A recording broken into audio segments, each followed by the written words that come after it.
Assalamualaikum warahmatullahi wabarakatuh. Perkenalkan, nama saya De Bruno. Saya dari kelas 11 Leskap 2. Saya mempresentasikan sistem dan dinamika demokrasi bab 2. Sistem dan dinamika demokrasi Pancasila. Hakikat demokrasi. Makna demokrasi. Kata demokrasi dari dua kata dalam bahasa Yunani, yaitu demos yang berarti rakyat dan kratos atau kratien yang berarti pemerintahan, sehingga demokrasi dapat diartikan sebagai pemerintahan rakyat. Kata ini kemudian diserap menjadi salah satu kosakata dalam bahasa Inggris, yaitu demokrasi. Konsep demokrasi menjadi sebuah kata kunci dalam bidang ilmu politik. Hal ini menjadi wajar sebab demokrasi saat ini disebut sebagai indikator perkembangan politik suatu negara. Menurut Kamus Besar Bahasa Indonesia, demokrasi merupakan istilah politik yang berarti pemerintahan rakyat. Hal tersebut dapat diartikan bahwa dalam sebuah negara demokrasi, kekuasaan tertinggi berada di tangan rakyat dan dijalankan langsung oleh rakyat atau wakil-wakil yang mereka pilih di bawah sistem pemilihan bebas.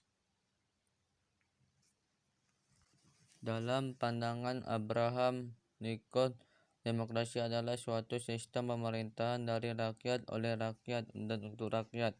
Artinya rakyat dengan serta mempunyai kebebasan untuk melakukan semua aktivitas kehidupan tersebut, aktivitas politik, tanpa adanya tekanan dari pihak manapun.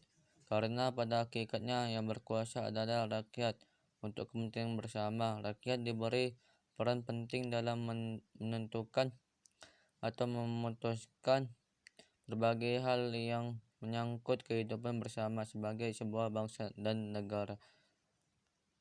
Klasifikasi demokrasi. Demokrasi telah dijadikan sebagai sistem politik yang dianut oleh sebagian besar negara di dunia. Meskipun demikian, dalam pelaksanaannya berbeda-beda bergantung dari sudut pandang masing-masing. Berikut ini dipaparkan beberapa macam bentuk demokrasi. Berdasarkan titik berat perhatiannya, demokrasi formal yaitu suatu demokrasi yang menjunjung tinggi persamaan dalam bidang politik tanpa disertai upaya untuk mengurangi atau menghilangkan kesenjangan dalam bidang ekonomi. Bentuk demokrasi ini dianut oleh negara liberal.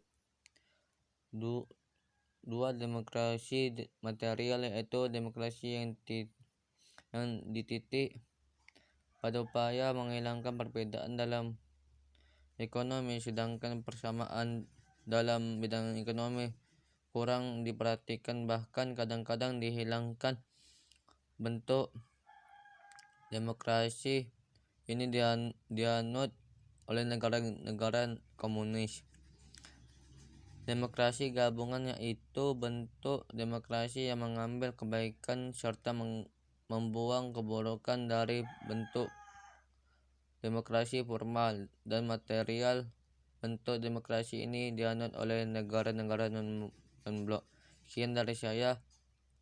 Mohon maaf kalau ada salah dan kata. Wassalamualaikum warahmatullahi wabarakatuh.